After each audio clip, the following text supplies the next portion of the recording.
ya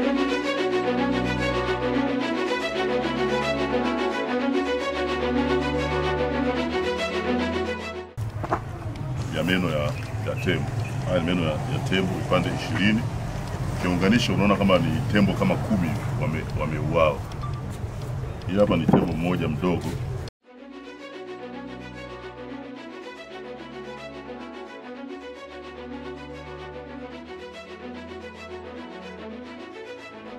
Jeshi la polisi mkoa wa Morogoro linaendelea na mikakati yake ya kuimarisha usalama kwa kufanya operesheni mbalimbali. Katika operesheni hiyo limefanikiwa kuwakamata watuhumiwa 6 wa makosa mbalimbali kwa kipindi cha kuanzia Oktoba mosi 2025 hadi sasa katika wilaya ya Kilombero, Morogoro na Mvomero. Katika operesheni iliyoshirikisha askari wa wanyamapori iliyofanyika wilaya ya Kilombero na Mvomero, limefanikiwa kuwakamata watuhumiwa 4 wakiwa na jumla ya vipande 23 vya meno ya tembo. Katika tukio lililotokea Oktoba 12, 2025, walikamatwa Ernest Edwin Makali, mkulima mkazi wa Mbingu. Huyu ana umri wa miaka 53. Na Lois Mwaka Luvanda mwenye umri wa miaka 58, mkulima mkazi wa mkoani Iringa, wakiwa na jumla ya vipande 20 vya meno ya tembo. Watuhumiwa walikamatwa katika kijiji cha Sagamaganga, kata ya Signal, wilaya ya Kilombero, mkoa huu wa Morogoro. Aidha, Oktoba 15, 2025, katika kijiji cha Kidudwe, kata ya Mtibwa, wilaya ya Mvomero, walikamatwa Athmani Sadiki Mtai mwenye umri wa miaka 32, ni mkulima mkazi wa Kidudwe, na Ayubu Zakaria Kasian, huyu ana umri wa miaka 18. Hao kwa pamoja walikamatwa wakiwa na kichwa kimoja cha mnyama aitwaye anayedhaniwa kuwa ni swala.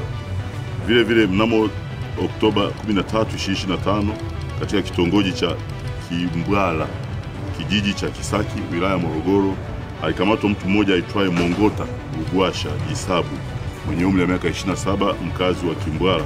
Huyu alikamatwa akiwa na vipande 3 vya meno ya tembo.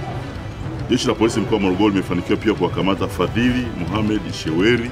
Huyu ni kijana mwenye umri wa miaka 17, ni mkulima, ni mkazi wa Muhola Ifakara, wilaya ya Kilombero, na Kretus Akwilini Mnolele, naye ni kijana umri wa miaka 16, mkulima mkazi wa Muhola, kwa tuhuma za kufanya matukio ya unyang'anyi wa kutumia silaha.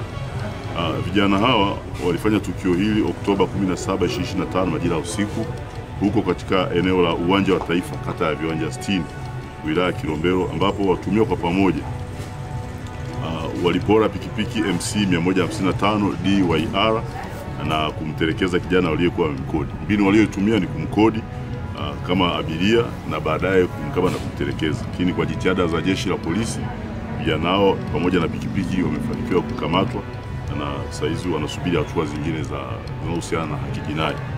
Jeshi la polisi linawashukuru sana wananchi ambao wanaendelea kushirikiana na polisi katika kutoa taarifa za uhalifu na wahalifu.